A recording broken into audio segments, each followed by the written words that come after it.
Hey everybody. So as I was sharing the testimonial from Roxy, the client that I had been treating for vertigo, it really kind of came to my attention just how common that particular symptom is. So there are a number of things that can create odd symptoms in the body for which practical kinesiology rectifies by addressing the root cause. For symptoms that lead to things like vertigo, it has been my experience that some of the following issues in the structure of the body or neurological abnormalities will lead to the dizziness and nausea that are associated with this condition. The first one is called the cross crawl. So the cross crawl is an important part of neurological development that starts at infancy. Until a child learns to crawl, the right side of the brain controls the right side of the body, and the left side of the brain the left side of the body. This is what's known as a homolateral pattern. When babies learn to crawl, they begin to activate and develop the contralateral pattern of movement.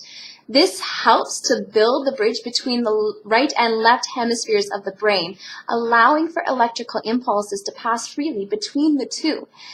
People with this type of issue were most likely not strong crawlers as babies or have suffered some sort of trauma to the physical body, rendering this impairment.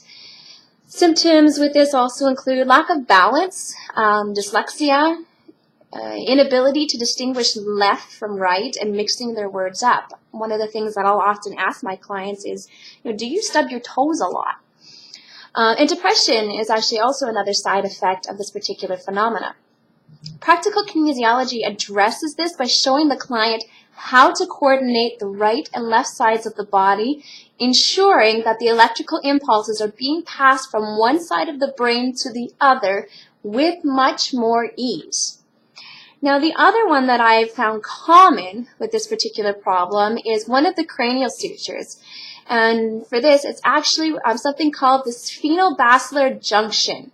And it's either jammed or separated in conjunction with the occipital bone. So what the hell am I talking about, right?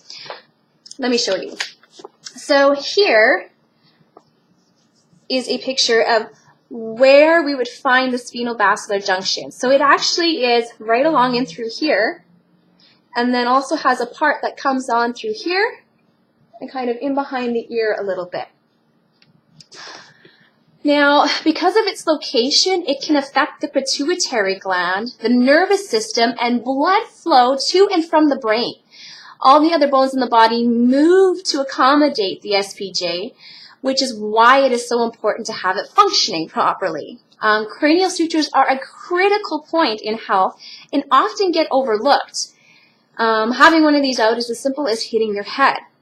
As a person inhales, the sphenobasilar joint flexes or bends upward into the skull. On exhalation, the joint flattens out again. This movement happens unhindered most of the time, but may move more, so separated, or less, which is jammed, than necessary on occasion.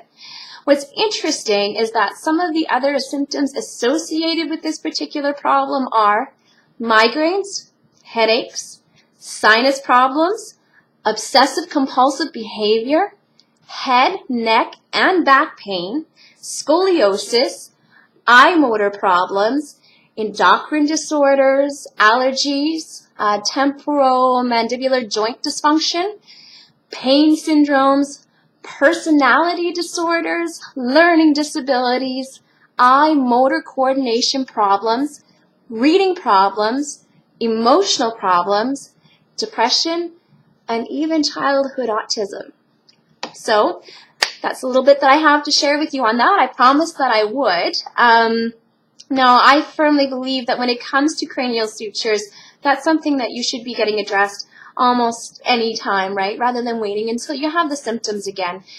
Because even though you might experience a severe symptom, there might be some little bits and pieces there that maybe you've just learned to live with up until this point that we can also take care of. So if you're wondering whether or not that's applicable to you, send me a message and we can certainly set you up for your initial appointment. Talk to you soon. Bye.